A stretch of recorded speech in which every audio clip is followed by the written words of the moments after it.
네, 안녕하세요. 저 김정섭이라고 합니다. 지금은 세종연구소 수석연구원으로 있습니다. 얼마 전까지만 해도 국방부에서 오랫동안 근무를 했고요. 지금은 이제 연구원으로서 이제 연구에 매진하고 있고, 오늘 제가 전자권 전환에 대해서 좀 말씀드릴 건데요. 사실 이게 준비하다 보니까 이게 굉장히 기술적인 문제라서 처음에 이제 제가 약간 좀 어떤 전문적으로 좀 준비를 했다가 사실 오늘 좀 백그라운드 설명이나 이런 것까지 좀 약간 친절하게 좀 해야 되겠다, 좀 이런 생각이 들었어요. 그래서 여기 이제 이해도가 다 다르실 텐데 좀 모르시는 분들도 있고 해서 좀 기본부터 이렇게 좀 설명을 드려가면서 그렇게 한번 해보겠습니다. 뭐 제목은 전환의 허와 실이지만 사실은 뭐 이제 쟁점이 뭔지, 과제가 뭔지 약간 좀 이런 쪽으로 할 거고요. 요즘 뭐 많이들 사실은 조금씩 언론에도 이제 문제가 되고 있는 것 같아요. 이 전시작전 통제권 조기 전환 문제점. 뭐 독자적 정찰위성 확보는 2025년 이후에 완성된다고 그러고요. 또 군사동맹, 한미동맹 약화되는 거 아니냐, 뭐 비핵화 협상도 안 되는데, 뭐 이런 얘기들도 나오고요. 그 다음에 이제 8월에 지금 뭐 한미 연합훈련이 어떻게 되느냐 가지고도 이제 뭐 좀 논란이 됐었죠. 그게 이제 전자권 전환 시기에 영향을 미치는 거 아니냐, 이제 이런 것도 있죠. 예. 그러니까 한번 좀 이 배경차를 지금 말씀드리는 거고요. 또 뭐 이거 항공기요국 천궁이라는 이제 우리 미사일 이제 배치가 되면 이게 전자권 전환 조건에 좀 탄력을 받는 게 아니냐, 뭐 또 이런 뉴스도 있어요. 예. 이게 도대체 무슨 소리인지. 그리고 이제 전자권 전환만큼 사실 또 이렇게 또 논쟁적인 이슈가 없는 것 같아요. 우리 사회 안보 이슈 중에서. 이 역대 이 국방부 장관, 우리나라 국방부 장관하고 이제 연합사령관들의 전자권 전환 관련된 주요 발언들이에요. 보면 이제 김동신 장관님 같은 경우에는 이게 시기를 못 박아서 해서는 안 된다. 조건이 충족돼야 된다. 뭐 이런 얘기 하시고. 윤광홍 장관님은 지난 30년간 다 노력한 결과가 있기 때문에 결심만 하면 가능하다. 참고로 윤광홍 장관님은 저 참여정부 때 국방부 장관님이셨습니다. 그리고 이제 김태형 장관님, 이제 이명박 정부 때 이제 하셨던 김태형 장관님은 전자권 전환은 그건 올바른 판단이 아니다. 연합사에 최우선 우리 한국군들 배치해서 더 배워야 된다. 이렇게 말씀하셨고, 한민구 장관님은 이제 박근혜 정부 때 장관님인데 논리적으로는 가능하지만은 객관적으로 정확한 평가를 내리고 신중하게 해야 된다. 온도 차이가 있습니다. 그다음에 연합사령관들도 그래요. 이제 멜 사령관 같은 경우에는 전자권 전환 실현 가능성 없어. 아주 뭐 굉장히 강하게 얘기하셨어요. 또 월터 샤프 사령관은 이거는 한국 안보를 위해서 잘 계획된 로드맵이다. 그다음에 셔먼 사령관 같은 경우에는 이게 이 능력 보유라는 조건에 기초해야 된다. 또 이렇게 말씀하셨고, 지금 브룩스 이 전임 사령관이죠. 지금 이제 이 조건이 충족된다면 이 문재인 정부 임기 내도 가능하다. 근데 문제는 북핵 문제가 전환 시점 판단의 중요한 요소가 될 것이다. 뭐 이렇게들 한단 말이에요. 그러니까 이게 역대 국방부 장관, 뭐 사령관까지도 약간 의견들이 갈리고 약간 뉘앙스 차이도 있고요. 이렇다는 거, 이 문제가 굉장히 바라보는 시각이 다양하다. 여러분들은 어떻게 생각하시는지 모르겠어요. 여기 또 계시는 분들도 뭐 좀 약간 생각이 분명하게 있을 수도 있고, 잘 모르겠다. 그래서 제가 이제 오늘 드릴 말씀은 이제 이런 뭔가 뉴스는 되고 있고 전자권 전환이 많이 회자되고 있지만 아마 여러분들 잘 모르실 것 같아요. 그러니까 지금 전자권 전환이 어떻게 준비되고 있는 건지, 그리고 쟁점이 뭔지, 이걸 어떻게 바라봐야 되는 건지, 그런 것에 대해서 좀 제가 말씀드리려고 하고요. 그러기 위해서는 먼저 이 전자권이라는 것부터가 어떻게 뿌리를 두고 있는 건지 좀 설명 좀 드리려고 그래요. 전자권이 사실은 우리가 자꾸 줄여서 얘기하는데 전시작전권이에요. 그냥 당연히 아실이라 생각하고 전자권 하는데 전시작전권이고, 전시작전권이 있으면 평시작전권도 있을 거 아니에요. 하여튼 그 뿌리가 있으니까 이 작전통제권의 변천 경과도 한번 제가 말씀을 드리고요. 그리고 나서 이제 전시작전권을 전환을 한다고 하는데 그걸 지금 어떻게 봐야 될지, 어떻게 준비되고 있는 건지, 쟁점은 뭔지, 그리고 이제 앞으로 어떻게 보완 발전해야 되는지, 이제 이런 순서로 한번 말씀을 드리겠습니다. 이제 역사적으로 작전 통제권 변천 이제 경과를 좀 말씀드리면요. 이게 아시다시피 1950년에 이제 우리 6.25 한국전쟁 터지고 나서 7월 14일 날, 그러니까 전쟁 터진 지 한 달도 되지 않은 상태에서 이승만 대통령이 메가더 유엔군 사령관한테 서한을 보내서 한국군에 대한 지휘권 일체를 이양하겠다는 그런 편지를 보내거든요. 바로 이겁니다. 이승만 대통령이 메가더 장군에게 보낸 작전권 이용 공한인데, 이게 사진이 좀 흐릿해서 제가 조금 이렇게 옮겨 적었는데요. 현 작전 상태가 계속되는 동안 일체의 지휘권을 이양하게 된 것을 기쁘게 여기는 바이오며 한국군은 휘하에서 복무하는 것을 영광으로 생각할 것이며 뭐 이렇게 하면서 의향을 우리가 당신한테 우리 한국군에 대한 지휘권을 넘기겠다. 그러니까 메가더가 또 바로 기쁘게 받겠다라고 이제 답신을 보내와서 이 편지를 통해서 이제 넘어갑니다. 편지를 통해 넘어간 것이 몇십 년이 지나도록 아직은 여러 변천은 거쳐왔지만 아직도 한국군에 완벽하게 환수되지는 않고 있는 이런 상황. 그리고 나서 사실은 이때 메가더 유엔군 사령관한테 지휘권 넘어갈 때는 거기에 조건이 있었어요. 북한군의 적대 행위가 지속되는 한 이런 조건이 있었거든요. 근데 53년에 전쟁이 끝났잖아요. 정전협정 체결했잖아요. 그러니까 적대 행위가 끝났으면 당연히 또 이제 한국군으로 넘어와야 될 것 같은데 그게 그렇지 않았어요. 53년 전쟁이 끝나면서 그 당시 정전협정에 우리 이승만 대통령이 굉장히 반대했잖아요. 그리고 나서 나중에는 극렬 반대하다가 나중에는 묵인하는 형태로 가면서 이제 받아낸 것이 한미 상호방위 조약. 그것을 받아내죠. 그게 이제 1953년에 하는데 이 상호방위 조약은 당연히 우리 입장에서 이제 안보를 갖다 북한에 다시 재남침을 막기 위해서 이제 미국을 여기 붙들어 두는 거고요. 미국은 또 한편으로는 이제 한국을 위해서 방위해주겠다는 커미트먼트를 하면서도 미국의 걱정은 뭐였냐면은 남한군을 제대로 이제 좀 통제하는 거예요. 계속 그 당시만 해도 북진 통일 뭐 이런 걸 부르짖었으니까 남한에서도. 그래서 한미 합의 의사록을 54년에 체결하면서 한국에 대한 경제 지원도 거기다 규정하지만 유엔사가 작전 통제권을 유지한다. 유엔사가 한국 방위를 책임지는 한 유엔사가 작전 통제권을 유지한다는 규정을 합의 의사록에 넣습니다. 그래서 이것에 의해서 지금 유엔군 사령부가 작전 통제권을 행사를 하죠. 그러다가 이제 60년대 들어오면은 이제 유엔 사령부가 가지고 있던 작전 통제권이 일부 넘어옵니다. 일부 한국군 부대에 대해서 1961년에 이제 한국군 일부 그 보병사단하고 몇 개 부대에 대해서 한국 정부에 이양하거든요. 이게 61년 한번 떠오르는 거 없으세요? 60년, 61년? 그렇죠. 아니 사실은 이렇게 부대를 그 유엔 사령관 통제 안 받고 막 움직이면 안 되는 거거든요. 에? 막 움직여서 이 쿠데타를 했으니까 유엔군 사령관 진짜 열받았죠. 예. 근데 어쨌든 간에 그거를 통해서 나중에 그 일부 부대에 대해서는 한국 정부에 작전권 넘깁니다. 그리고 이제 65년에 우리가 이제 월남전 파병하잖아요. 이때도 한국군 부대는 한국군 지휘관에 의해서 작전 통제하겠다 해서 이걸 관철시켜서 파월 부대에 대해서는 유엔군 사령관의 작전 통제권 해제를 또 받고요. 그다음에 68년도에 이제 대간첩 작전은 한국군이 하겠다. 이제 이렇게 봤습니다. 이게 121 사태 아십니까? 잘 모르실 거예요, 젊은 분들은. 김신조 일행이 청와대 여기 근방까지 들어왔던 이런. 예. 여기 저기 부암동 올라가는 길에 그때 희생된 그 경찰 간부 동상이 크게 서 있어요. 저는 그게 뭐 메가더 동상인가 했어요. 처음 봤을 때는. 예.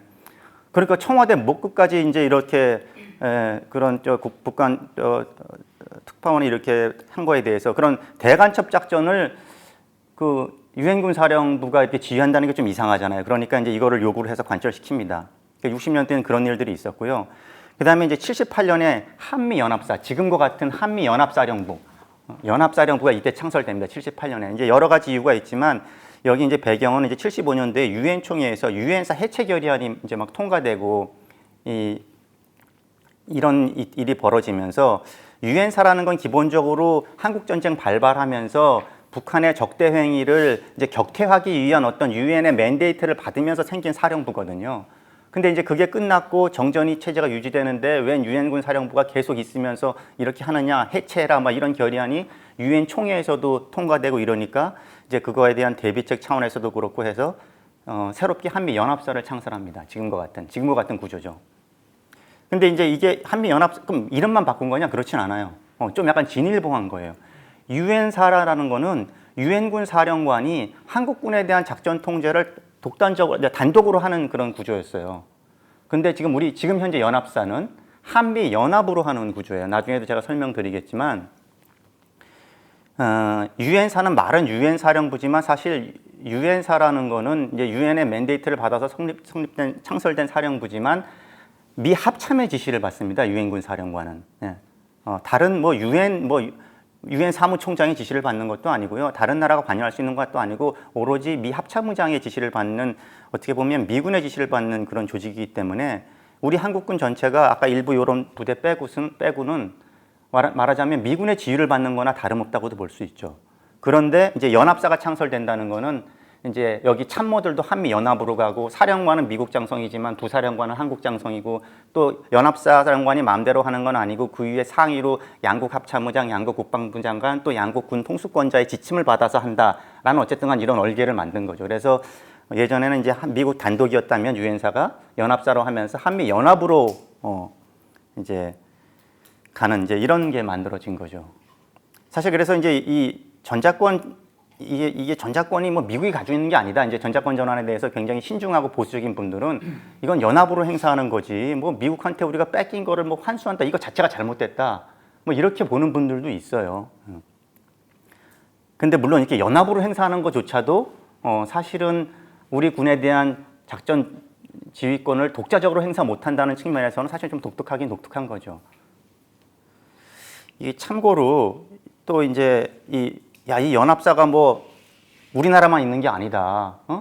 이게 다른 사례도 있는 거지 꼭 우리가 뭐 전 세계에 없는 이런 유일한 무슨 미군의 지휘를 받고 이런 것이 아니다. 이런 주장도 있거든요. 예를 들어서 나토 얘기가 그렇게 됩니다. 나토도 사실은 그 미 동맹군 사령부 이런 데 보면은 미군이 이제 사령관이 돼서 하거든요. 거기도 지휘가 이제 구조가 비슷합니다. 위에 이제 북대서양 이사회 있고요. 이렇게 지침을 받아가면서 정상찬의 지침을 받지만 밑에 사령부는 이제 참모는 혼합해서 편성하고 사령관은 미국 장성이고 그러니까 우리 한미 연합사랑 비슷하다. 뭐 이런 얘기를 하는데 그래도 거기랑도 또 차이가 있어요. 나토 같은 경우에는 실제 그 나토 회원국이 어떤 현행 작전 소요가 생겼을 때 자국 군대를 거기에다 배속시킬 것인가 말 것인가를 결정할 수 있는 그 어떤 권리가 유보되어 있어요. 예.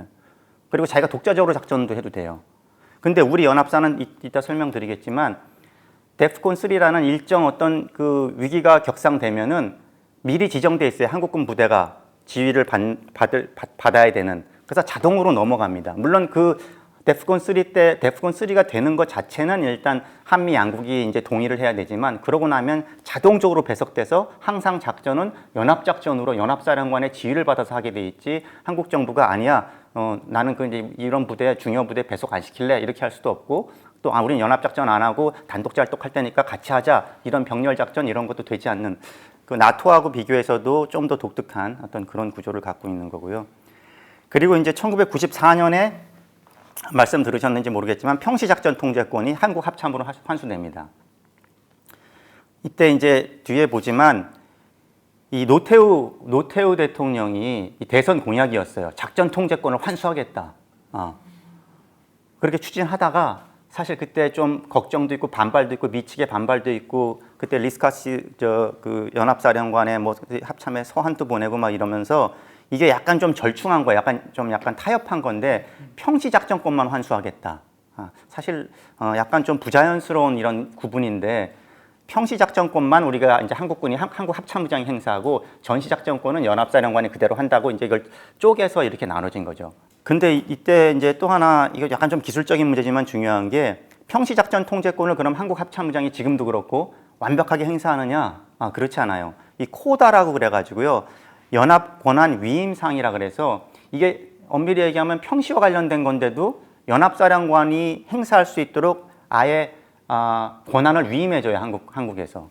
그게 뭐냐면 6가지가 있는데 여기 제가 몇 가지만 썼지만 작계 수립, 작전 계획을 수립한다든지 뭐 연합훈련이나 연습과 관련된 계획이나 실시라든지 또 연합 교리 발전이라든지 연합 정보 관리라든지 C4I라든지 상호 운용성 이런 거에 관해서는 평시에 관련된 이런 활동들인데도 불구하고 연합사령관이 권한이 있는 것으로 우리가 줍니다. 이게 굉장히 중요하죠. 왜냐하면은 이 논리는 뭐냐면은 전평시라는 게 이렇게 딱 단절되는 게 아니잖아요. 평시부터 사실 이 정도 활동은 전시를 책임질 사람이 주관해야 전시가 됐을 때 제대로 이제 대응이 가능하다는 논리인 거거든요. 작전 계획을 전시가 됐을 때 싸우는 어떤 작전 계획을 남이 작전 계획 수립해 놓고 내가 그거대로 싸울 수는 없는 것이고요. 지금 또 연합훈련, 지금 뭐 한미 연합훈련을 하느니 마느니 줄여서 하느니 뭐 이런 얘기가 있는데 그거 관련돼서도 연합훈련을 하면은 그것을 계획하는 것이고 또 연합훈련을 주관하는 사람이 연합사령관. 사실 평시 하는 거잖아요. 평시훈련이잖아요. 그런데도 우리 한국 합참의장이 주관 안 합니다. 연합사령관이 이제 주관하는 거고. 뭐 이런 것들입니다. 이렇게 코다라고,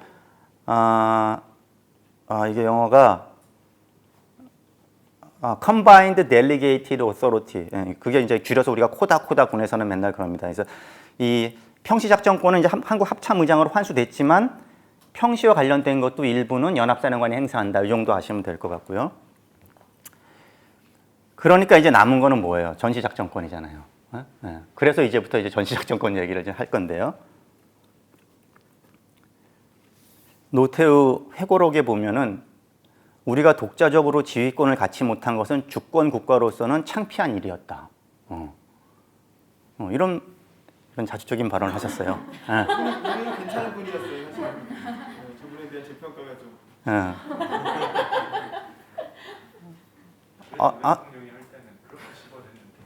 그리고 사실 노태우 대통령의 외교안보 쪽의 그 업적을 보면은 평가 부분이 사실 많이 있습니다. 이것뿐만이 아니라 뭐 북방 외교도 그렇고요.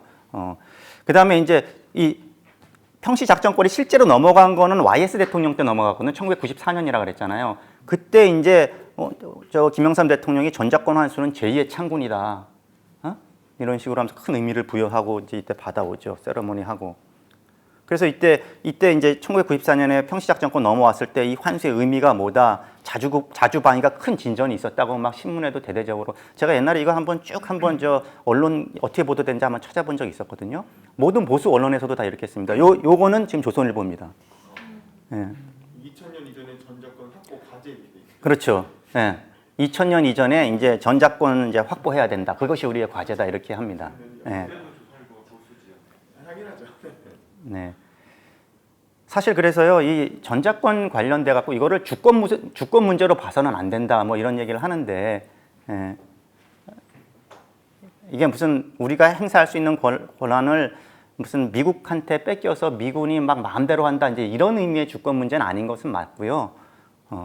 그러지만 어떤 주권이 일부 사실은 이제 우리가 완벽하게 행사하지 못하는 거는 맞는 거죠, 사실은. 노태우 대통령도 이렇게 말씀하셨잖아요.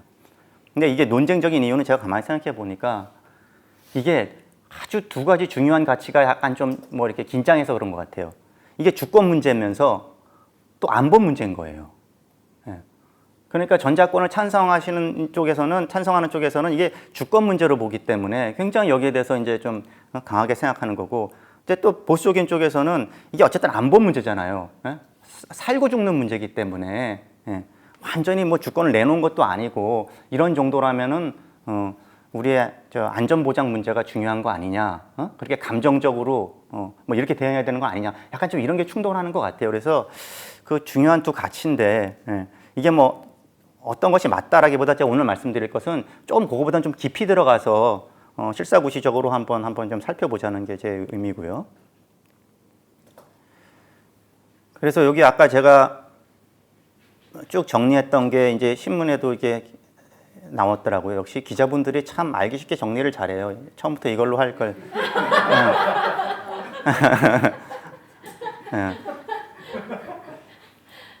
쭉 이렇게 어쨌든 간에 메가더 유엔군 사령관 그러다가 이제 한국군 일부 부대 해제했다가 주월 한국군 작전 지휘권 해제하고 그다음에 대간첩 작전도 해제됐고 그다음에 연합사 창설됐고 평작권 환수됐고 이제 전작권 환수다. 이제 이런 과제가 남은 거예요. 근데 이제 본격적으로 전작권 들어가기 전에 제가 이제 한번 흐름을 한번 보자고요. 유엔군 사령관이 한국군 전체를 단독 지휘하죠. 그러다가 아까 얘기한 대로 일부 한국군 부대 작전권 이양되고 아까 연합체제로 가면서 작전권이 행사를 하는데 그 방식이 좀 우리 입장에서 좀 진일보한 거예요. 그래도 연합사 창설이라는 게. 그리고 이제 평작권 한국 합참으로 이양되고 그리고 나서 전작권 환수 논의가 이제 DJ 정부 때는 본격화되지 않다가 이제 노무현 참여정부 때부터 지금까지 매 정부마다 지금 이슈가 되고 있어요. 계속 바뀌면서 그것도. 그래서 오늘 이제 전자권 전환에 대해서 이제 한번 말씀드리겠습니다. 본격적으로 말씀드리기 전에 역시 여기도 이제 언론에 참 쉽게 이렇게 사진까지 넣어서 잘 돼 있길래 먼저 이렇게 한번 전체 그림을 한번 아시는 차원에서 노무현 대통령 때 이제 2007년에 한미가 합의를 합니다. 그래서 이때 핵심은 뭐냐면 2012년 4월 17일 날 전자권 전환한다고 시기를 못 박아요. 예. 사실 노무현 대통령은 2003년부터 그때 광복절 축사였던 것 같은데 그때 전자권 환수의 필요성을 이제 당위성을 설파하고 하면서 그때부터 시동을 걸고 최종적으로 이제 한미가 합의한 문서가 나온 것은 2007년에 나오고요. 2012년에 전자권 전환 합의를 합니다. 근데 이때 저 뒤에 나오죠. 나오는데 이때 사실은요. 이 전자권 전환 시기와 관련돼 가지고 약간 한미 간 이견이 있었어요. 미국은 빨리 하자, 한국은 늦게 하자. 오히려 미국은 2009년에 하자 그래요. 한국에서는 한국 국방부는 2012년 말에 하자. 이렇게 옥신각신합니다. 한참 동안. 전자권 환수하는 걸 합의해 놓고 정상간. 미치의 논리는 어차피 환수될 거면은 이걸 너무 인터벌을 길게 하는 것은 오히려 불안정하다는 거예요. 연합사가 해체된다는 것이 정해져 있는데 이 기간이 너무 길면 연합사 위상도 문제고 하니까 빨리 가자. 그리고 한국군이 만약 능력이 모자라면 미군이 브리징 케이퍼빌리티라 그래가지고 보안 전력을 제공하기 때문에 문제 없다. 한국군의 능력이 충분하다. 물론 이제 그 당시에 미국은 그 럼스펠드 국방부 장관 하에 이제 주한미군을 전 세계적으로 이제 유연하게 전략적 유연성을 가지면서 움직이려는 어떤 그런 전략 구상이 있었지만 어쨌든 그런 것이 이해관계가 맞아서 미국은 좀 빨리 하기를 원했고 한국은 오히려 좀 천천히 하기를 원했는데 어쨌든 그게 그렇게 합의한 게 2012년에 우리 입장이 좀 더 많이 반영된 거죠. 2009년하고 12년 말이었는데 2012년 4월 17일로 합의가 됐고요. 노무현 대통령 때. 그 다음에 이제 이명박 대통령 때는 이때 이제 2010년에 다시 연기를 합니다. 2015년 12월 1일로. 이 당시 이제 북핵 2차 핵실험이 있었고요. 그 다음에 2010년 3월이죠. 천안함 폭침이 있어가지고 이런 여러 가지로 이제 북 도발이 더 심해졌다. 뭐 이런 이제 배경을 기반으로 해서 이제 이걸 전자권 전환 시기를 연기시키죠. 그래서 3년 이상 좀 늦어졌습니다. 그리고 이제 박근혜 대통령 들어서 가지고요. 또 박근혜 대통령은 여기 정부에서는 들어서자마자 또 전자권 전환 또 연기를 막 검토해요. 그래서 미치게다가 재연기를 갖다 제안을 하는데 결국 타결을 본 거는 또 한 번 연기했는데 두 번 연기하고 이런 건 모양 너무 이상하잖아요. 그러니까 그거보다는 시기를 확정하지 말고 어떤 조건이 충족되면 전환하는 것으로 하자라는 조건에 기초한 전자권 전환. 지금 이제 논의되는 겁니다. 우리도 그 프레임에 지금 이것을 추진하고 있는데 조건에 기초한 전자권 전환을 한다라고 이때 합의를 합니다. 그리고 문재인 대통령 27년부터 했는데 뭐 후보 시절에는 전자권 전환 입장이었는데 이때 사실은 이 프레임을 바꾸지 못하고요. 조건에 기초한 전자권 전환이라는 지난 정부 프레임을 그대로 받아서 한미 간에 합의를 하고 다만 조속히 추진한다. 지금 이렇게 돼 있는 거예요. 이제 근데 이 내용에 대해서는 좀 차이가 좀 있습니다. 아까 말씀드린 거에 좀 추가해서 말씀드릴 거는 노무현 정부 때 이때는요 연합사를 해체하는 거였어요. 내용적으로. 아까 연합사가 있다 그랬잖아. 그 연합사를 해체하고 한국군 합참의장이 완전 단독으로 지휘권을 행사하고 미군은 주한미군 사령을 단독으로 행사하고 그래서 한국군이 한국방위 주도적 역할을 하고 미군은 지원하고 주도 지원 이걸 이제 병렬형 지휘 체계라고 합니다. 다만 그 가운데에다가 군사 협조 기구를 둬가지고 양측을 연결하는 협조 역할은 그렇게 하지만 기본적으로 병렬형. 미일 동맹이 그래요. 주일 미군이. 일본 자위대에 대해서는 일본 정부가 작전 지휘권을 행사하지만 또 주일 미군이 있지 않습니까? 근데 그게 뭐 연합사령부가 있는 게 아니에요, 우리처럼. 그러니까 우리도 그렇게 간다는 거죠. 그리고 이명박 정부 때는 시기만 연기했지 뭐 이 내용적인 큰 변화는 없었고요. 박근혜 정부 때는 아까 얘기한 대로 조건에 기초한다 그랬잖아요. 근데 그 조건이 과연 뭐냐? 세 가지를 들어요. 조건 1. 연합방위 주도를 위해 필요한 한국군의 핵심 군사 능력, 그러니까 한국군의 군사 능력을 갖춰라. 두 번째는 북한 핵미사일 위협에 대응할 수 있는 동맹의 포괄적인 능력. 군사 능력인 군사적인 능력이긴 한데 핵미사일 위협에 좀 더 초점을 맞춘 이건 동맹의 능력이고요.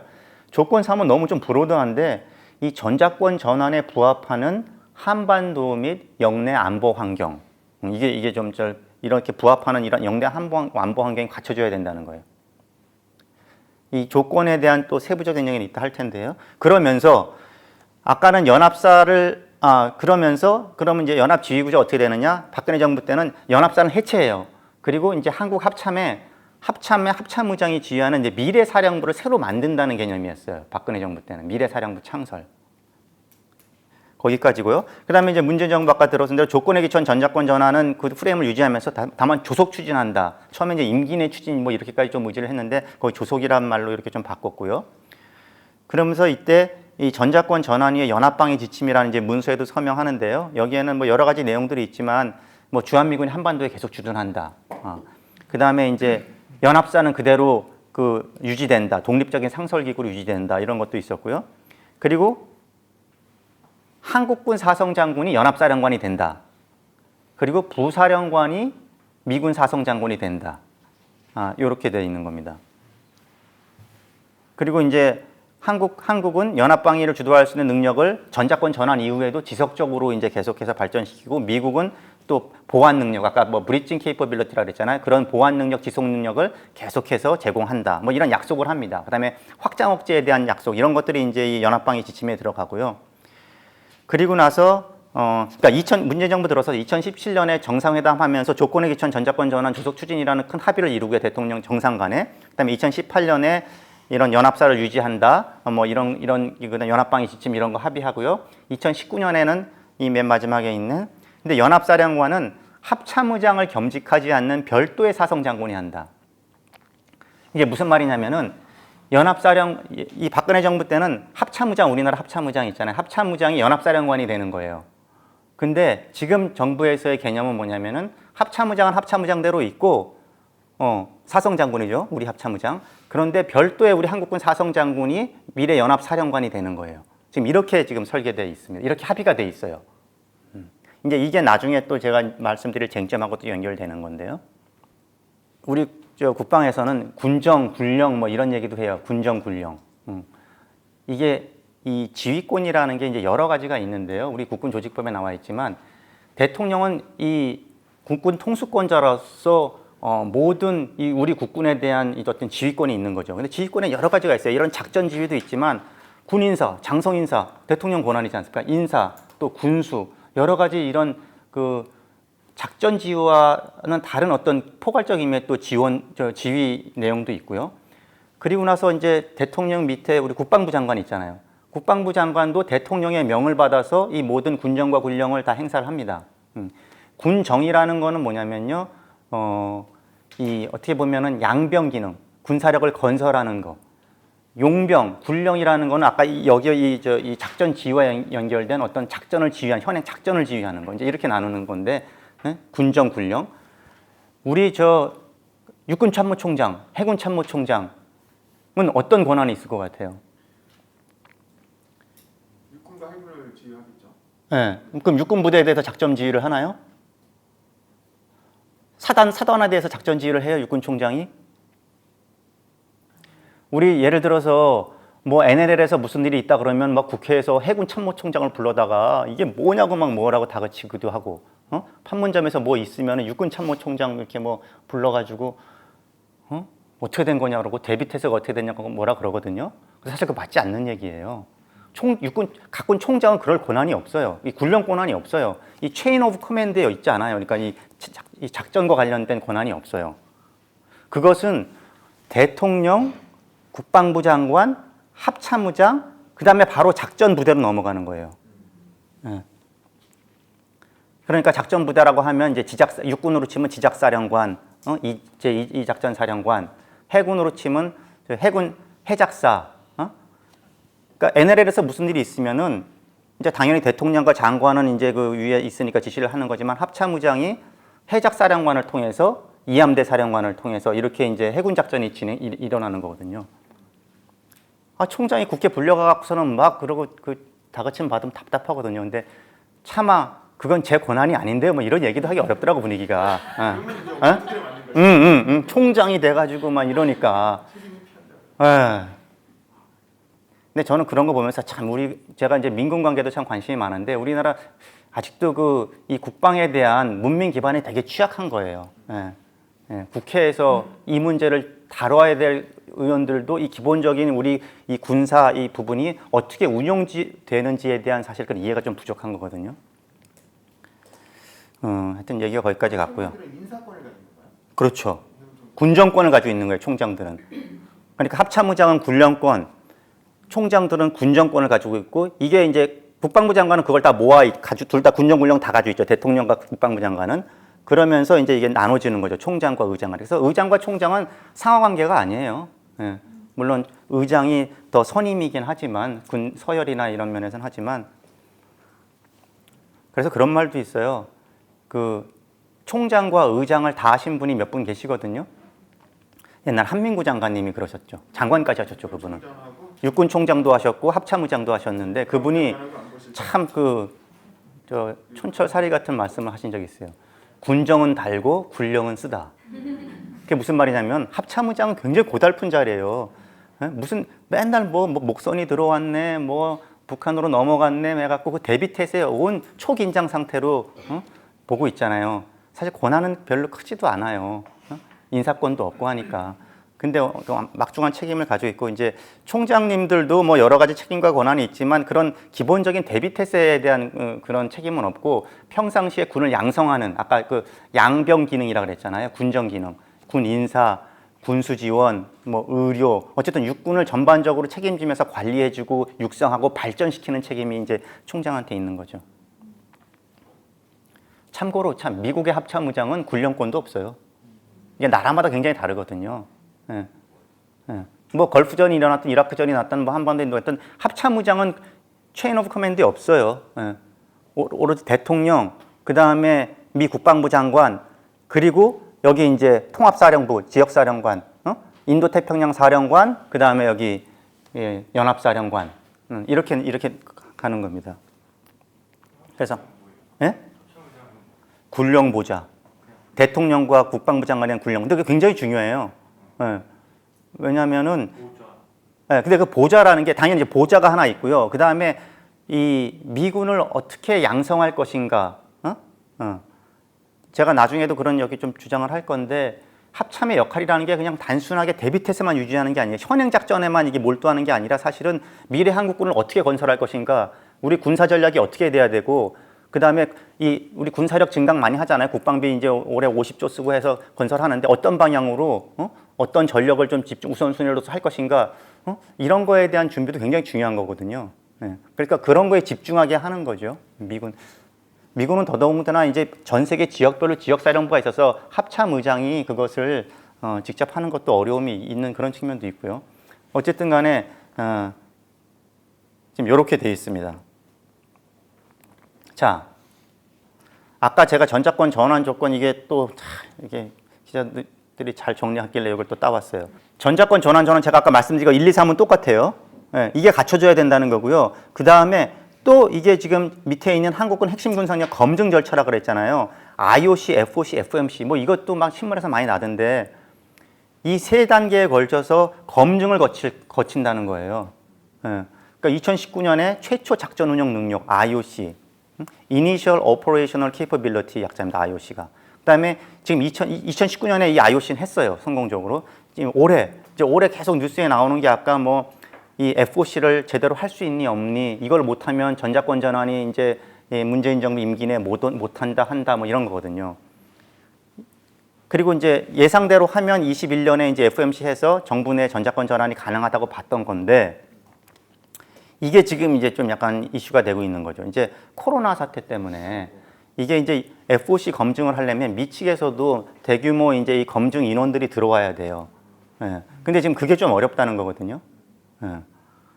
그럼 또 2주 격리 사전에 해야 되고, 미국은 또 이제 예비군들이 또 이렇게 중요한 역할을 해서 이 사람들이 다 뭐 직장이 있는 사람들이 변호사도 있고, 그런 사람들이 미군 현지에서 또 뭐 2주 격리했다가 여기 들어와서 또 2주 격리하고, 그리고 나서 이걸 한다 그러면 너무, 오랜 기간 이게 소요돼가지고 그러기도 어렵고. 그래서 그렇기 때문에 이 FOC 검증이 제대로 못할 거다. 그러면 이것이 다 늦어져 가지고 문재인 정부는 전자권 전환이 안 된다. 뭐 이런 얘기도 하고 또 하나는 지금 남북 관계가 굉장히 기로에 서 있잖아요. 이제 남북 관계 어떻게든 이제 좀 더 나빠지지 않도록 지금 안간힘을 쓰고 있는데 이런 연합훈련에 대해서 굉장히 북한이 사실 예민하게 나오잖아요. 그러니까 이제 그 남북 관계 측면에서는 이 연합훈련을 좀 연기하거나 뭐 이랬으면 좋겠는데 이게 또 전자권 전환 그러자면 또 전자권 전환은 국정과제인데 이걸 못하는 측면도 있고 또 이제 뭐 당연히 한미동맹 차원에서는 이제 군사훈련은 유예하면 안 된다 뭐 이런 반대 주장도 있지만 어쨌든 이런 것이 좀 얽혀 있는 거죠. 그래서 이런 검증이라는 것이 어떻게 보면 굉장히 뭐 핵심적인 어떤 지금 이슈처럼 지금 걸려 있어요. 예. 제가 근데 이거 오늘 말씀드릴 거는 이걸 과연 그렇게 봐야 되느냐 저는 그런 문제 제기를 좀 하고 싶은 건데요. 이건 또 이제 중복되는 얘기지만 여기 보세요. 이 유예권 그렇다 치고 밑에 아까 그 조건 1, 2, 3을요. 아까 북핵 미사일 초기 대응 능력이 조건 2였어요. 그게 이제 순서가 좀 바뀌어 나오는데 연합방위 주도 능력은 한국군 능력이고요. 맨 마지막에 이제 한반도 및 지역 안보 환경이라고 그랬잖아요. 그것을 갖다 이렇게 내용적으로 하면서 충족이 되니 안 되니 했는데 뭐 충족되는 거는 하나도 없고 세모가 많고 안 되는 게 대부분이잖아요. 예? 예. 그러니까 이렇게 봐서는 지금 전자권 전환이 조건이 충족이 안 됐기 때문에 못 한다는 거예요. 뭐 북한 미사일이나 뭐 대량 응징 보복 능력도 안 되고 뭐 새로운 작계도 만들어지지 않았고 뭐 한반도 지역 안보 환경도 이렇고. 예. 그러니까 지금 조건이 충족 안 되는데 서둘러서 의지만 가지고 해서는 안 된다라는 이제 주장이 뭐 이런 거에 이제 두고 있는 거죠. 이 말이 되는 것 같죠? 예. 그 조건은 누가 제시한 겁니까? 물론 합의된 조건이겠지만 같이 만든 거죠. 예. 그게 박근혜 정부 때 만든 걸 그대로 지금 그냥 수용한 거예요. 세 가지 조건. 근데 제가 말씀드리고 싶은 거는 그 세 가지 조건 굉장히 개념적이잖아요. 한국군 핵심 군사 능력. 뭐가 핵심 군사 능력이에요? 뭐가 되면 핵심 군사 능력을 갖춘 것이고, 그거에 대한 거는 이제 블랭크로 비어 있고, 그것과 관련돼서도 지금 사실은 뭐 이제 대외 공개는 안 됐지만 그 과제화 해가지고 관리하고 있어요. 그 조건 1에 관해서만도 뭐 한 150개 가까이 과제가 있어요. 예. 그 하나하나 다 평가하는 거죠. 예. 근데 이제 이에 대해서 제가 이제 지금부터 좀 말씀드리려고 하는 건데요. 자, 이제 여기까지가 어떻게 보면 약간 좀 서론이었어요. 이 전자권 이제 쟁점을 저는 오늘 세 가지로 좀 말씀드리려고 그러는데요. 첫 번째는 전자권이 전환된다고 하는데 역사적으로는 환수가 이루어진다고 하는데 그럼 도대체 뭐가 달라지는 거예요? 환수가 된다는 뜻이 뭐예요? 전환된다는 뜻이. 이 전자권이라는 게 기본적으로 지위구조의 변화잖아요. 그러니까 지위구조 문제를 당연히 봐야 되겠죠. 다른 게 아니라. 그래서 지위구조가 뭐가 바뀌느냐. 그 본격적으로 들어가기 전에 이게 현재 한미연합사예요. 아까 제가 연합으로 행사한다고 그랬는데 그 가운데 맨 중앙에 한미연합사령부가 있잖아요. 예. 그 연합사령부가 있고 이제 왼쪽이 한국군, 미국군 이제 양 대통령이 정상회담 차원에서 이제 큰 지침을 주고 양국 국방부 장관이 SCM 이제 국방부 장관 협의회입니다. 안보 협의회의 그걸 통해서 지침을 주고 또 합참의장이 또 밑에 군사적인 지침을 주면 연합사령관은 그것을 받아서 그다음에 이제 작전 지휘를 한다는 거거든요. 여기 보면 이제 맨 왼쪽에 보시면은 한국 합참의장이 평시에는 한국군 작전부대에 대해서 작전 통제를 하죠. 이게 아까 평시작전권이 넘어와서 그렇다는 거고요. 예. 그러다가 이제 전시가 되면 오른쪽 구성군 사령부 그쪽으로 해서 전시가 되면 연합사령관으로 넘어간다 그러잖아요. 예? 여기서 두 가지 좀 아실 필요가 있는 게 뭐냐면요. 이 전시에 넘어간다고 하는데 이 전시라는 거는 진짜 전쟁이 일어나가지고 뭐 전쟁이 선포돼서 그때 넘어가는 게 아니에요. 데프콘이라고 방어 준비 태세라는 게 있어요. 데프콘. 그게 5단계부터 1단계까지 있는데 5단계가 가장 이제 낮은 단계고요. 1단계로 가면서 심각해지는 거예요. 예. 아주 평시, 안정적인 위험이 없는 상태가 5단계고요. 그 다음에 4단계 이렇게 넘어가는데 이 전시작전권이 넘어가는 건 데프콘 3입니다. 그때 이제 넘어가요. 평시, 지금은 우리는 어떤 단계냐? 4단계예요.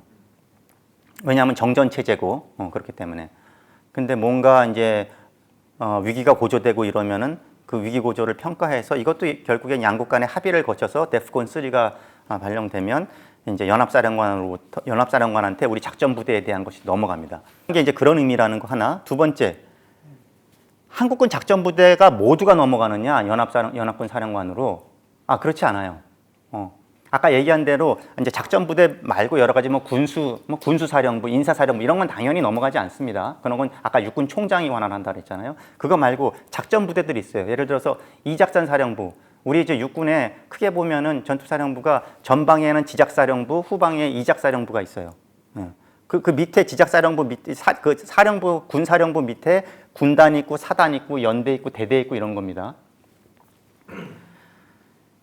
그런데 그 지작사령부는 넘어가지만 연합사령관으로 이작사령부는 한국 합참의장이 계속 작전 통제를 해요. 그 다음에 수방사 있잖아요. 수방사도 합참의장이 작전 지휘 계속 해요. 수도 서울 방위하는 거니까. 그 다음에 이작사라는 게 후방지역 작전하는 거, 후방지역 작전.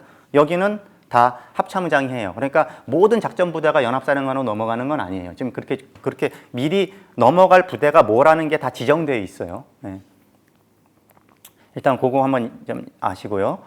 그리고 아까 이 점선으로 해놓은 건 합참의장이 지금 군령권이 없기 때문에 여기 이제 이 점선으로 제가 해놨고요.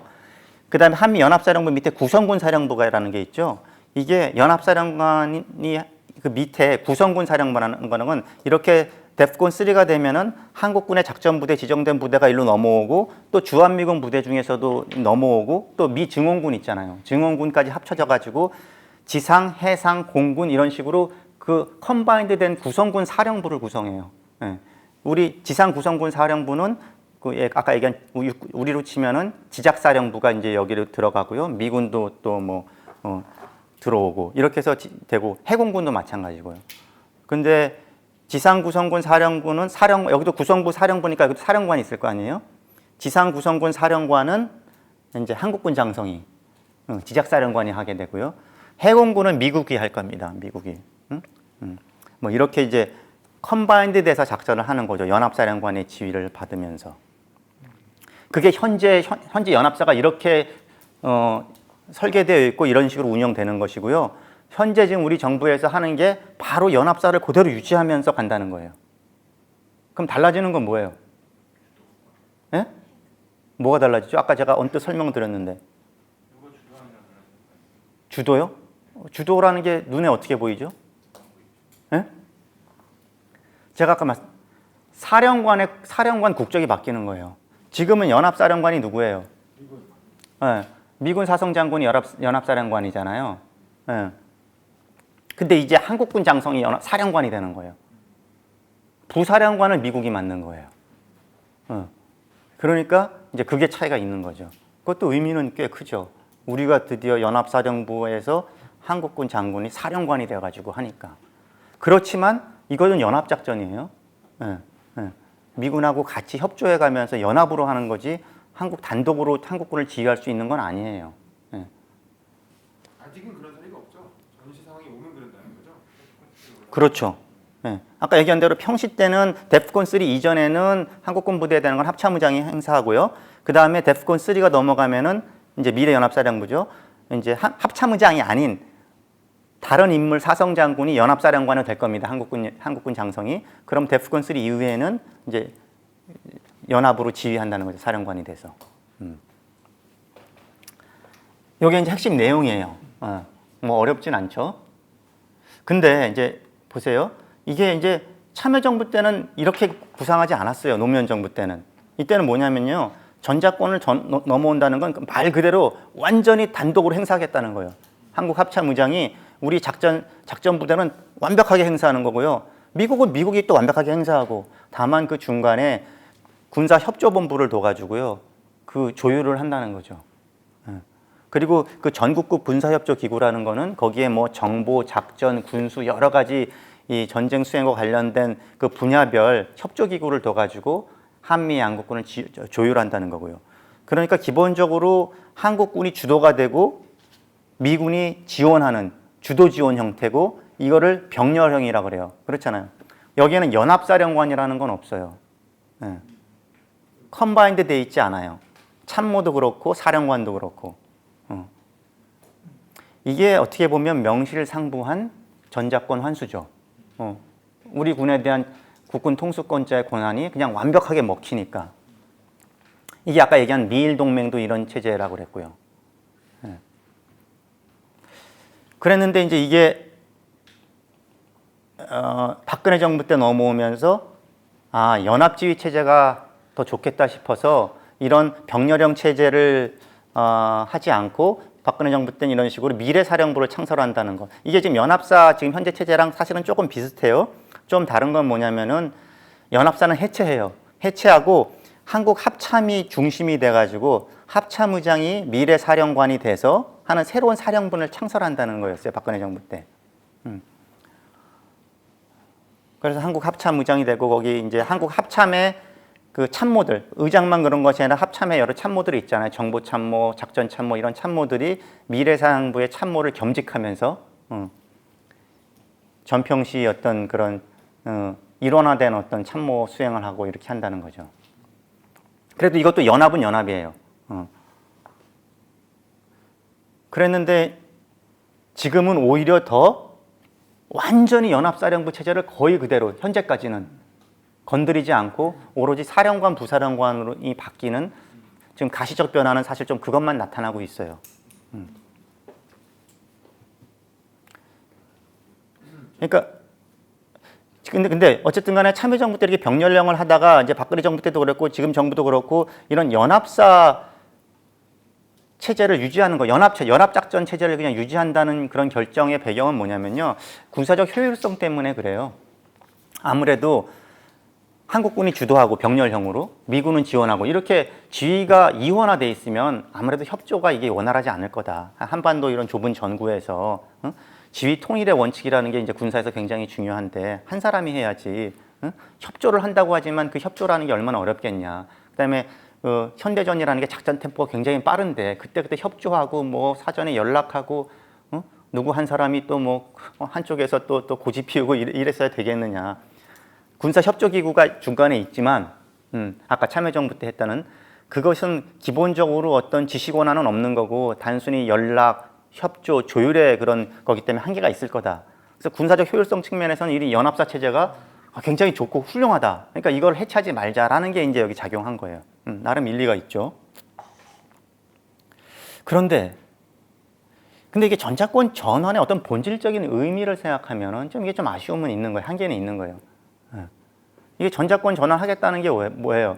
이게 뭐 연합으로 하는 것이 또 세계 최강의 미군 부대랑 연합작전하는 것이 군사적 측면에서 효율적이긴 하지만 그러다 보니까 알게 모르게 약간 좀 어떤 의존적이 되고 의존심도 있고 우리 한국군의 주도의 어떤 전쟁 기획 능력도 아무래도 잘 배양되지 않고 전쟁 수행 그다음에 또 3군 어떤 균형 발전 뭐 이런 측면에서 우리가 이제는 전자권 전환을 한국군이 단독으로 행사할 수 있는 어떤 능력을 갖추지 않았냐 지금쯤이면 그래서 그렇게 할 수 있다. 더군다나 여기에 뭐 미군이 떠나는 것이 아니고 한미동맹은 유지되고 또 부족한 부분은 브리징 케이퍼빌리티를 미군이 지원한다고 하고 그리고 잘 군사협조기구를 하면은 이것이 본질적으로 봤을 때는 이게 전자권 전환의 큰 역사적 의미에 부합하는 그런 형태의 전자권 전환 아니냐라고 볼 수도 있는 거죠. 그리고 이제 지금 약간 좀 아쉬운 건 뭐냐면은 좋아요. 이제 연합사 체제가 그대로 유지된다고 하더라도 그래도 아까 말씀하신 것처럼 뭔가 한국군의 주도적 역할이 좀 더 있으면 좋을 것 같잖아요. 근데 현재로서는 그런 건 좀 보이질 않아요. 앞으로는 좀 이루어지겠죠. 근데 연합사령관이 한국군 우리가 맡는다는 거 외에 예를 들어서 연합사의 한측 참모, 미측 참모가 이제 같이 연합으로 좀 구성되어 있지만 여기에서 좀 더 한국군이 좀 더 주도적 역할을 할 수 있도록 참모 편성을 바꿔준다든지 이런 것이 좀 같이 있어줘야 되거든요. 예를 들어서 뭐 연합사 참모가 거기도 정보참모부가 있고요. 작전참모가 있고 다 인사, 군수 다 있어요. 근데 아무래도 제일 뭐 중요하다고 하는 건 이제 작참부거든요. 작전참모. 거기 그 미군 장성이 투스타가 작전참모부장이에요. 그리고 거기에 차장, 그 데퓨티가 이제 한국군 장성으로 되어 있어요. 사실 사령관은 한국군 장성이 맞지만 또 그 핵심 참모 같은 경우에는 그 부장을 한국군 장성이 해서 실질적으로 우리가 주도적 역할을 할 수 있게끔 연합사 체제지만 거기서 한국군이 좀 더 주도적 역할을 할 수 있게끔 이런 변화도 좀 따라줘야 되는데 아직까지 그런 거는 보이지 않고 있어요. 미 측에서 그렇게 뭐 적극적이지 않은 것 같아요. 그리고 아까 저 미래사령부 얘기했잖아요. 박근혜 정부 때.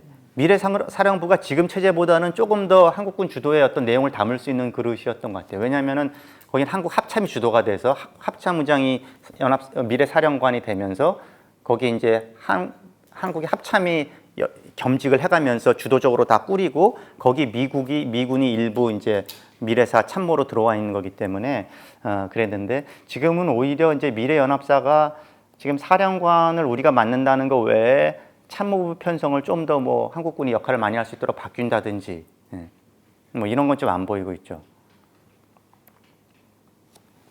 그래서 이 부분에 대해서 약간 좀 생각해 볼 문제가 있고요. 두 번째 쟁점은 뭐냐면요. 지금 이제 핵심이 되는 게 그거잖아요. 이 전환 조건을 갖췄니 못 갖췄니 조건이 충족돼야 하지 성급하게 해서는 안 된다 이런 걱정이 많잖아요. 그 다음에 이제 검증 뭐 FOC를 이번에 하니 못하니 뭐 이런 거 있는 거 이걸 어떻게 봐야 되냐 문제예요. 이거 아까 나왔던 거 다시 한번 리마인더. 그리고 제가 아까 말씀드렸죠. 조건 1, 2, 3이 있는데 그럼 조건 1에 대한 세부적인 건 뭐냐. 지금 공개된 것은 아까 얘기한 대로 한국군 핵심 군사 능력 평가 이것만 공개되어 있지만 내부적으로 저희가 그 과제를 핵심 능력 목록화해 갖고 지금 다 하고 있거든요. 이게 굉장히 많아요. 여기에는 뭐 아주 많은 것들이 들어있어요. 뭐 장비나 물자 보강이라든지 훈련이라든지 뭐 어떤 시설이 구축되다든지 여러 가지 과제들이 다 과제화되어 있어요. 그 다음에 조건 2도 마찬가지예요. 4D 미사일 작전 개념, 뭐 이렇게 북한 핵미사일 대응 능력이니까 4D라는 거는 뭐 D자 그 이니셜을 따온 건데요. destroy, disrupt, 또 defense 이렇게 파괴, 교란, 방어, 공격 뭐 이렇게 그런 그 미사일 작전 개념이 있는데 그것에 요구되는 분야별 요구 과제들을 또 다 이것도 목록화해가지고 여기에 이제 이런 것들이 다 충족돼야 된다 이렇게 보는 거고 조건 3은 이건 약간 정성적인 건데 이것도 그냥 놔두면 안 되니까 한미 공동 평가 목록을 만들어가지고 여기에서 이제 한미가 공동으로 평가한다. 그래서 지금 이 조건 1과 관련돼서 SPMC라고요. 이제 특별상설위원회라는 거를 한미가 해가지고 이 조건에 대해서 벌써 조건 1에 대해서는 한 5번 정도인가 평가했어요. 그 다음에 올해 조건 2에 대해서도 평가하고요. 이 과제 하나하나 다 평가하는 거예요, 이거를. 거의 점수화 하다시피 해가지고. 그 다음에 아까 이제 이 조건에 대한 평가가 조건 3개에 대한 평가가 있고요. 또 하나는 이게 뭐냐면 아까 IOC, FS, FMC라는 건 또 다른 차원이에요. 미래연합사가 제대로 이제 운영이 되겠는지를 운영 능력을 한번 검증하겠다는 거예요. 그거를 3단계에 걸쳐서 IOC는 이미 했다 그랬고요. FOC도 이제 올해 지금 뭐 논란이 되는 거고 이게 되고 나면 FMC. IOC는 아까 뭐라 그랬어요? 기본 운영 능력. FOC는 완전 운영 능력. 그다음에 FMC는 이게 full mission capability거든요. 그러니까 완전 임무 수행 능력. 이렇게 돼가지고 근데 이걸 어떻게 평가하느냐? 이렇게 3단계에 걸쳐서 하는데 C매트리라고요. 연합 임무 필수 과제 목록이 있어요. 이것도 수십 개가 돼요. 이 과제 목록에 대해서 조건부 충족일 때는 과제 수를 적게 잡아가지고 그리고 또 조건부만 충족되면 통과하는 것으로 이건 통과한 거예요. 이제 한미가 합의해서 평가하고 그 다음에 이제 올해 한다는 FOC는 이제 과제 수가 늘어요. 이건 제가 뭐 과제 수가 몇 개다 이렇게까지 말씀드릴 수 없어서 지금 이렇게 얘기하는 거고 그리고 이제 몇 개 이상은 완전 충족이 돼야 되고 몇 개는 조건부 충족이 돼야 된다. 이제 이렇게 내부 기준을 가지고 있고 마지막에 FMC는 이 연합 임무 필수 과제 선정된 그 전체가 다 이제 어쨌든 간에 통과가 돼야 되는데 또 완전 충족돼야 되는 것이 이제 기준이 높아지고 이제 마지막에 조건부 충족돼야 되고 이거를 연합 훈련을 통해서 연합 훈련을 실제 해보면서 검증한다는 거예요. 그러니까 연합 훈련 안 하면은 이게 검증이 안 된다는 거예요. 그러니까 연합 훈련 안 하고 안 되면 이 검증을 못 하니까 전자권 전환이 시기가 늦춰질 수 있다 이제 이런 얘기가 나오는 거죠.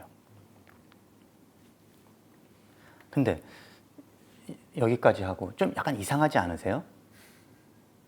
좀 문제의식 못 느끼세요? 너무 어려울 것 같은데. 예?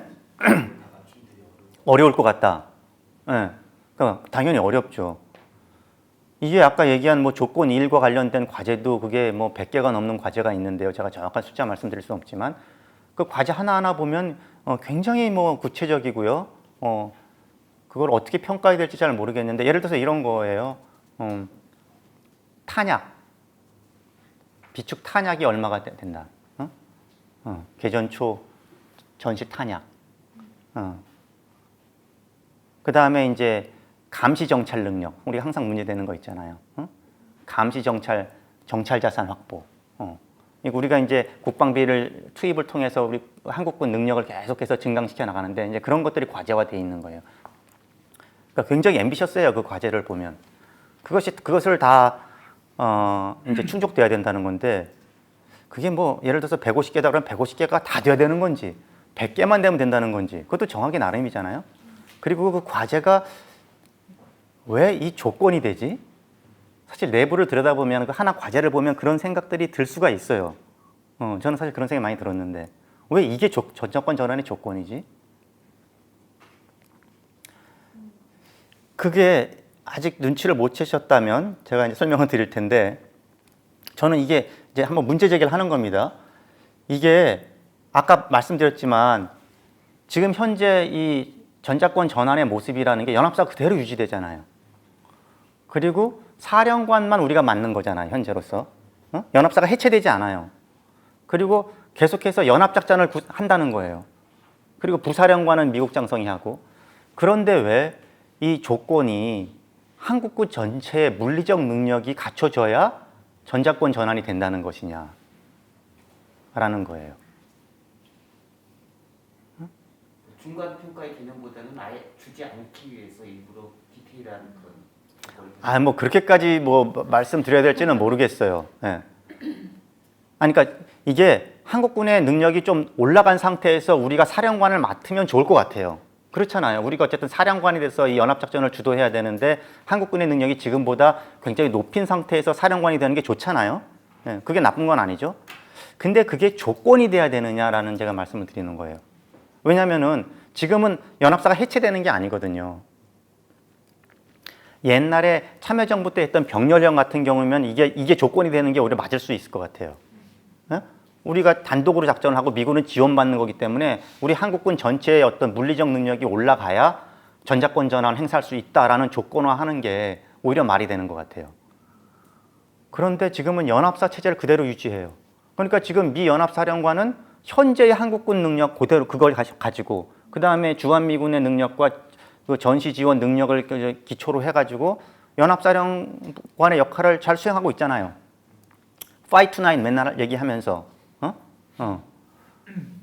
근데 그거를 미군 사성장군은 할 수 있는데 한국 사성장군은 못한다. 현재 한국군 능력 가지고는. 그러니까 약간 논리적으로 약간 좀 이상하지 않아요?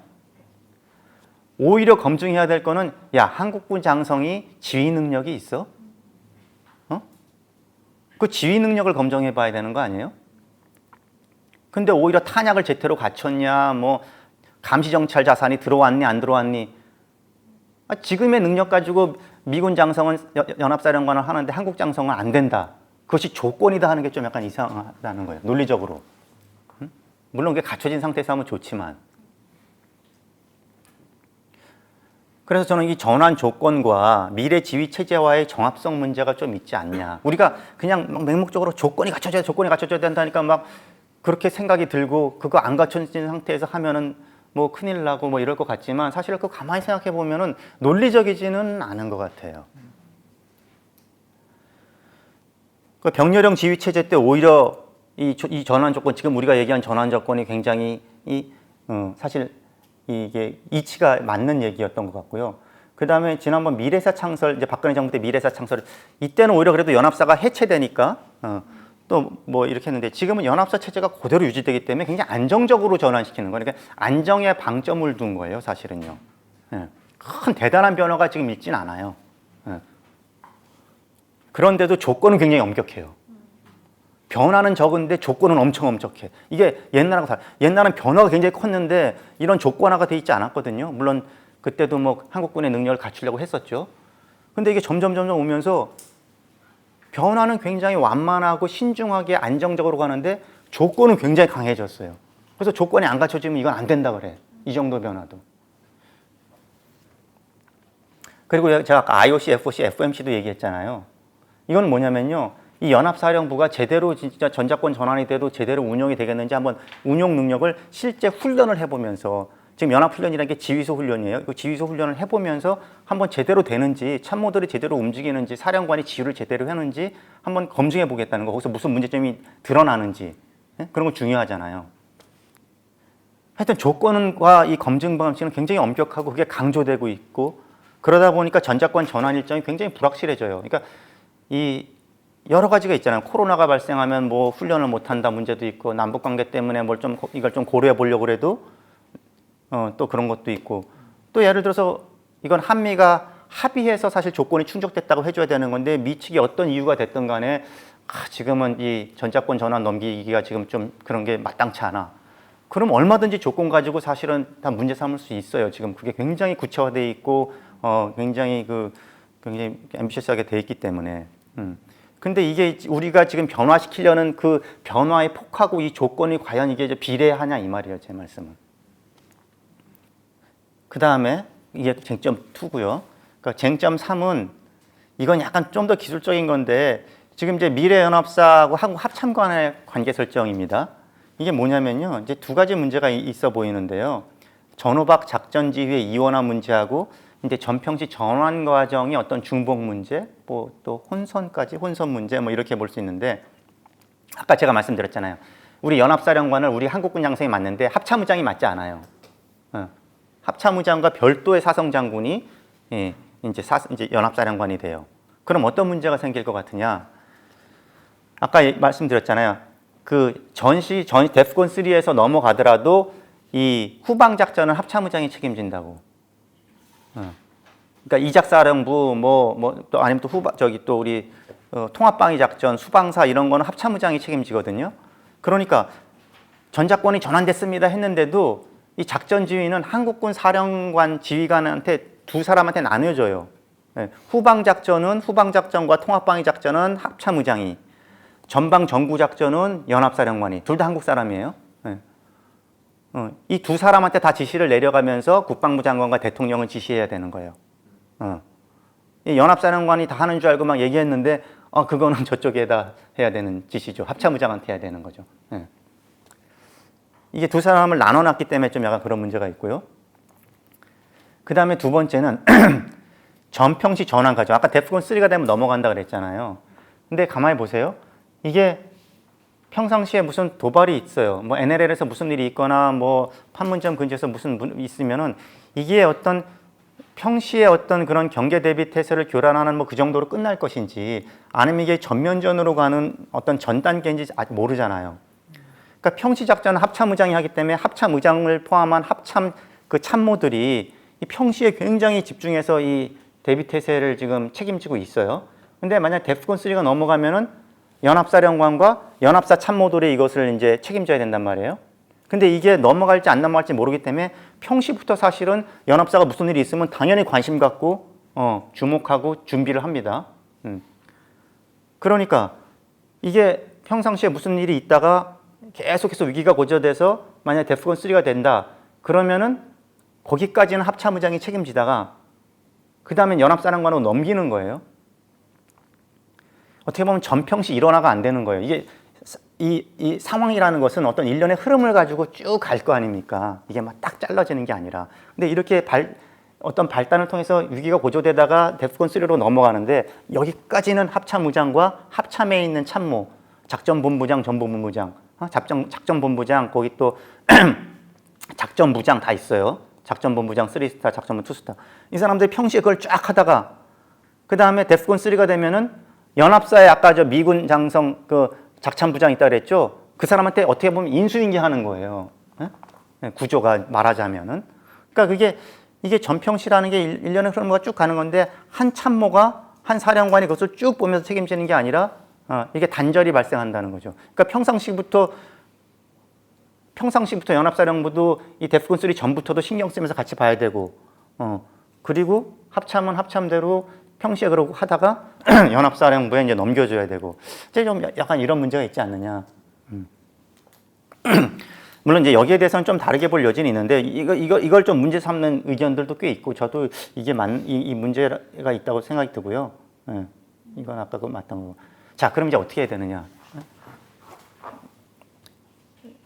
쟁점별로 좀 말씀드릴게요. 이건 뭐 길게는 말씀 안 드리겠지만 이 한미 지휘 체제 이 발전과 한국군의 역할 중대 이거 좀 앞으로 더 노력해야 되겠다는 거고요. 아까 그 연합지휘체가 군사적 효용성은 있다 그랬잖아요. 지금 연합사체 그렇죠. 사실은요. 이렇게 완전 단독으로 해서 거기다 뭐 협조본부를 두서 하는 것보다는 연합으로 같이 모여서 이 한 사람의 연합사령관이 이렇게 하는 것이 훨씬 군사적으로 효용성이 있겠다. 뭐 그렇다고 할 수 있겠죠. 근데 좀 내용적으로 좀 더 생각해 보면은 또 한계도 있을 것 같아요. 왜냐하면은 우리 한국 사성장군이 연합사령관이 돼가지고 그야말로 명실상부하게 미군을 완벽하게 지휘할 수 있을까? 이런 이제 의문을 제기하기도 해요. 왜냐하면 이제 한미동맹 자체가 비대칭 동맹이잖아요. 이게 무슨 일이 여기서 전면전이 벌어지면 이 지금 우리 계획이 하면 엄청난 증원군이 미 증원군이 들어온다는 건데 한국군 우리 연합사령관이 막 본토에서 증원되는 미군 부대들 다 지휘하고 그 밑에 제가 아까 뭐 공군 구성군 사령부 해군 구성 있다 그랬잖아요. 하여튼 미군한테 미군의 자산으로 운영되는 그런 부대들한테 여기를 공격하시오 막 이렇게 일반적인 사령관으로서 그런 어떤 지시 권한이 완벽하게 먹힐까? 사실은 좀 내용적으로는 협조의 성격이 좀 가미되지 않을까? 내용적으로는. 좋게 얘기해서 협조의 성격이고 사실은 어느 정도 공군 구성군 사령관은 독자적인 공군 작전을 좀 약간 미 정부의 지시를 받으면서 인도태평양 사령관 지시를 받고 하면서 하게 될 가능성이 꽤 있겠죠. 여기 전략 자산이 전개되고 하는 그런 거 다 뭐 우리 사령관이 다 지시해서 이렇게 해라 저렇게 하라 하게 될까? 그러니까 어차피 사실은 이런 비대칭 한미 동맹이기 때문에 우리가 연합장전을 완전히 연합참모부를 구성해서 사령관이 된다고 해도 완벽하게 지시할 수 있는 게 아니라 좀 협조의 성격이 들어간다면 아까 참여정부 때 있던 병렬형 지휘체제처럼 그것도 기본적으로 협조의 어떤 그런 구상을 갖고 한 건데 그거보다는 낫겠지만 군사적으로 완전히 다른 그런 아주 한몸이 된 우리 사령관이 이 작전할 수 있는 좀 그런 거는 쉽진 않을 것 같다. 약간 좀 이런 생각이 좀 들고요. 또 하나는 이거 좀 더 기술적인 문제인데 아까 코다 제가 말씀드렸잖아요. 지금 미측 연합사령관은 평시 우리 권한이기도 한데 작전 계획 수립이라든지 연합작전, 훈련 시행 같은 거는 평시 관련된 활동인데도 미 연합사령관이 지금 행사한다 그랬잖아요. 그런데 그럼 우리 사령관이 만약에 한국 장성이 이제 사령관이 되면은 반대로 현재 지금 주한미군 부대에 대한 코다도 행사해야 될 거 아니에요. 전시 연합사령관으로 이제 작전을 수행할 거기 때문에 평시에 주한미군에 대한 어떤 관리도 들어가야 될 거 아닙니까? 지금 그 논리 그대로 한다면은 작전 계획 수립부터 해서 주한미군 부대 뭐 정보부터 시작해가지고 근데 그 코다 권한을 줄 것 같진 않아요. 제 생각에는 미국이 이렇듯이 이제 여기 비대칭 한미 동맹이기 때문에 우리가 사령관이 된다고 해도 군사적으로 그렇게 한 몸으로 우리가 완전히 지휘할 수는 없을 거다. 그러니까 그렇기 때문에 이게 지금 이 연합지휘 체제 지금은 어쨌든 간에 그 연합사 체제 유지하는 걸로 했기 때문에 이렇게 가야 되겠죠. 한미가 합의해서 지금 가고 있는데 지금 와서 이걸 갖다가 뭐 돌이키고 하면 이제 완전히 더 혼란만 빚고 더 늦어지겠죠. 그러니까 지금은 가지만 앞으로 좀 이제 안보 환경 좀 변하고 하면서 이 연합 지휘 체제 문제는 한번 나중에 다시 한번 재논의하고 재검토하고 한번 그럴 필요는 있을 것 같아요. 이게 행정부마다 계속 변화 왔는데 좀 더 이 작전 이 지휘 체제의 문제는 충분히 한번 다시 검토해 볼 필요가 있다고 보고요. 그럼 현재 상태는 어떻게 되느냐? 연합사 체제를 그대로 유지하더라도 아까 얘기한 대로 연합사 편성 조정 등 이렇게 한국군의 역할을 좀 증대할 수 있는 쪽으로 이런 것이 좀 있어야 될 것 같아요. 거기 뭐 정보 작전 여러 가지 있지만 어떤 부분은 굉장히 미군 주도로 지금 구성되어 있어서 그런 부분에 대해서 한국군이 많이 참여해야 되고요. 그다음에 아까 중요한 핵심 참모는 한국군 장성이 오히려 부장이 되고 이런 변화까지 사령관만 그렇게 바뀔 게 아니라 이런 거 잘 따라줘야 되지 않을까. 지금 사실은 연합사가 지금 평택으로 가거든요. 그 평택 미군 기지에 이제 연합사가 들어가서 가면은 지금 현재 그 모습 그대로 가면 당연히 연합사에 한국 참모들도 있지만 한국군 사성장군이 그걸 받쳐주는 한국군 참모들, 핵심 참모들로 이렇게 보좌를 받는 게 아니라 어쨌든 현재 그 모습 그대로 와서 사령관만 하면은 얼마나 우리 한국군이 주도적으로 이걸 할 수 있을까? 아무것도 안 될 것 같은데요. 약간 그런. 그래서 이거는 아마 당연히 지금 우리 내부에서도 이런 건 생각은 하고 있는데 아직까지는 구체화는 지금 안 되고 있어서 문제 제기를 좀 하는 거고요. 그리고 이거 이제 전환 조건, 평가 검증. 아까 제가 좀 문제 제기했잖아요. 이게 아까 그 군사 능력 얘기한 거 제가 이거 한번 찾아봤어요. 이게 아까 07년에 이제 노무현 정부 때 07년에 이 전작권 전환 한미간에 합의했다 그랬잖아요. 07년에 합의했어요, 그때. 그때 이후로 그럼 우리가 이 핵심 군사 능력 보강하기 위해서 돈을 얼마 썼냐 제가 한번 계산해 봤어요. 여기에는 국방비 전체를 합친 게 아니에요. 국방비는 크게 두 가지로 돼 있어요. 전력 운영비와 방위력 개선비. 전력 운영비는 여긴 뭐 인건비, 교육 훈련, 군수 지원 여러 가지 이 우리 군을 운영하기 위해서 들어가는 돈이 들어가요. 그리고 또 하나는 방위력 개선비라는 거는 순수하게 전력 투자비예요. 우리나라 군사력 건설하는데 무기 사오고 개발하고 그 순수 군사 투자비만 07년 이후에 누적으로 153조예요. 그러니까 우리가 엄청나게 투자했다는 거예요. 또 보면은 야 우리가 지금 뭐 군사 정찰 이상이 어떻고 이 모자른 걸로 치면은 계속 앞으로도 계속 뭐가 나올 거예요. 끝도 없죠. 시기상조란 말은 언제든지 할 수 있어요. 그런데 어쨌든 간에 이 한국군의 핵심 군사 능력도 07년 중에 이만큼 많이 보강되어 왔고 그래서 뭐 이걸로 다 된다는 뜻은 아니지만 어쨌든 이런 측면이 있다는 것도 있고요. 그리고 아까 얘기한 대로 이 과제 목록이라는 게 전환 조건 3개에 엄청 많은 과제들이 있거든요. 그 과제들 하나하나 보면은 이게 왜 꼭 이런 전체 한국군의 전체 능력이 왜 이렇게 꼭 돼야 되는 건지에 대한 의문을 던질 수 있기 때문에 그 과제도 좀 약간 핵심 위주로 좀 정비하는 게 필요하지 않을까. 이거는 지금 조건에 기초한 전작권 전환 틀을 다 흔들다 하는 게 아니에요. 한미 간의 합의는. 그건 다 유지하면서도 그 내부에 실무적으로 준비한 그 과제 목록에 관한 것들은 얼마든지 이렇게 핵심 위주로 정비도 하고 그리고 그 조건이 예를 들어서 그 과제가 150개다 그러면 150개가 다 충족돼야 되는 것이냐 아니면 뭐 그중에 핵심 과제든 몇 개는 충족돼야 되지만 몇 개는 조건부로 충족할 것인가 뭐 그런 거에 대한 정립도 이루어져야 되는데 그것도 사실 제가 알기로는 명확하게 그거에 대한 평가 기준은 아직 정립 안 돼 있다고 알고 있어요. 그 다음에 아까 얘기한 IOC, FOC, FMC, 미래연합사 운용 능력, 이거 시메트리라는 거, 이것들도 마찬가지예요. 이 합격 기준도 그렇고요. 이게 진짜 미래연합사가 제대로 운영되는 거에 대한 핵심적으로 요구되는 그런 과제별로 해서 그런 정도만 평가해보고 훈련을 통해서 검증해보고 해야지 이게 꼭 전제 조건이 돼야 된다는 거. 창설 부대도 아닌 그리고 지금도 그런 거에 대해서는 그런 어떤 관점을 가지고 이 조건과 검증의 문제를 한번 좀 정비해서 재정립할 필요가 있지 않은가. 이거는 뭐 논리적으로 얘기하면 충분히 설명도 가능하고 할 것이라고 보는데, 그래서 제기하는 거고요. 아까 그 다음에 이 전평시 지휘 일원화 문제, 이거는요, 좀 복잡한 문제인데요. 이걸 해결하는 건 3가지 문제가 있을 것 같아요. 그러면 그냥 합참의장이 연합사령관 하면 되지, 왜 또 별도 사성장관을 만들었냐 이거예요. 합참의장이 그냥 하면 되지. 그리고 합참 참모가 미래 연합사 참모가 되면 되잖아.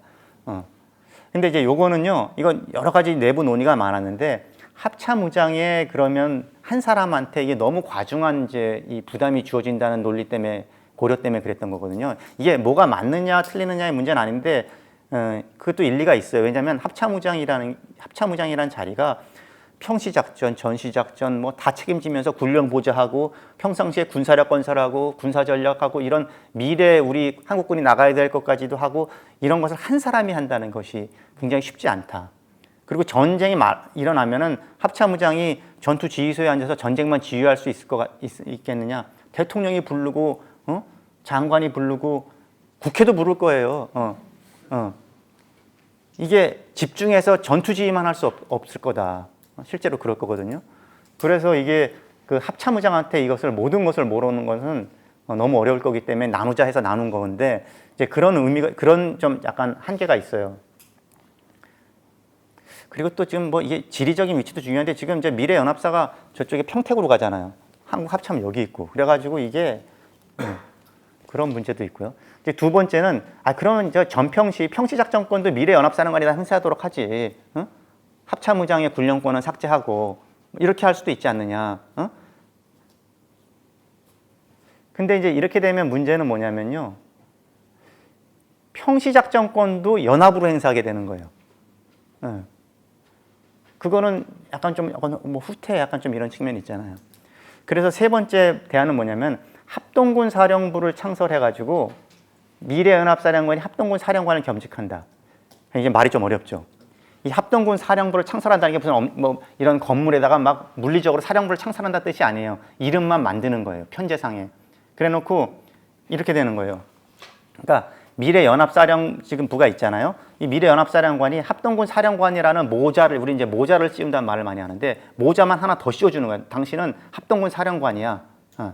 그래서 평시에는 한국군 작전부대에 대한 거는 합동군 사령관의 자격으로서 지휘를 해요. 그 다음에 데프콘 3 이후에는 그 다음에 나는 이제 연합사령관이야 하면서 이제 또 작전을 지휘하는 거죠. 그 밑에 참모도 마찬가지예요. 사람은 같은 사람이에요. 동일. 작전 참모부장이야. 연합사령부에. 근데 이 사람이 합동군 사령부의 또 작전 참모부장이에요. 같은 사람인데 모자만 2개 쓰고 있어. 그래서 평시에는 이 합동군 사령군의 참모로서 평시 작전을 책임지는 참모 역할을 하다가 데프콘 3 이후에는 연합사령부 참모로서 기능하는 거예요. 이렇게 만들어주면은 아까 같은 지휘가 이원화되는 문제는 없을 거다. 물론 합참의장의 군령권은 삭제해야 돼. 합참의장은 아까 얘기한 대로 군령보좌와 미래 우리 국방을 건설하는 문제만 집중하는 것으로 이렇게 해주고 여기 이렇게 만드는 이런 방안이 있고 이렇게 생각할 수도 있겠죠. 이거는 사실은 약간 좀 찬반이 갈리는 이슈긴 해요. 합참의장이 이렇게 되면 이제 합동군 사령관이 전후방 작전을 다 지휘해야 되거든요. 근데 그것도 굉장히 과도할 거다. 후방 작전은 합참의장이 하게 해줘야 된다. 뭐 이런 이것도 있어서 이거는 뭐 약간 좀 관점에 따라 다른 문제인데 저는 이렇게 한번 좀 주장해 보는 거고요. 그래서 이렇게 해서 그 쟁점 3가지에 대한 말씀을 좀 드렸고요. 그래서 하여튼 결론적으로 지금 이제 다 말씀드렸어요. 이 작전 전작권에 관해서 뭐 여러 가지 이견도 있고 설왕설래도 있고 조건을 강조하기도 하는데 이런 관점에서 한번 봐야 되는 거 아니냐 이런 생각이 들었고 그 주권도 중요하고 안보도 중요하고요. 참고로요. 그 북한은 어떻게 했을까요? 한국 전쟁이 일어났을 때. 중국이 저 항미 원조 전쟁에 중공군이 대거 들어왔잖아요. 어떻게 작전했겠어요? 아니에요. 거기도 중조 연합사령부를 창설했어요. 근데 거기는 굉장히 그 갈등이 막 표면화되고 나서 나중에 그렇게 돼요. 김일성이 끝까지 버티고 하다가요. 12월 달 돼야 1950년 12월 돼야 중조 연합사령부가 창설돼요. 그 전에 병렬 완전히 북한군에 대해서는 김일성이 하고 중국군은 중국군이 하면서 여러 가지 혼선이 많이 있었어요. 실제로. 그 중공군, 북한군이 중공군 5인에서 거기다가 공격도 하고, 그래서 그 문제 제기를 많이 하는데 김일성이 끝까지 이거를 안 주려고 그래요. 작전권을 넘기지 않으려 중공군한테. 사실 그때도 보면 우리도 그랬지만 거기도 중공군이 양적으로나 질적으로나 북한군에 비해서 압도적이었거든요. 그런데도 북한군에 대한 작전 지휘권을 넘기지 않으려고 그래. 그러니까 이제 중국에서는 굉장히 불만이었겠죠. 그래서 어떻게 했느냐, 스탈린의 때까지 이제 이거를 갖다가 의견을 묻고 중재를 요청해서 스탈린이 이거는 중국의 말이 맞다. 김일성 너 양보해라 해가지고 스탈린이까지 그러니까 할 수 없이 그 중조연합사령부를 창설해요. 그래서 팽덕회가 중조연합사령관이 되거든요. 그렇게 해서 거기도 연합작전을 하죠.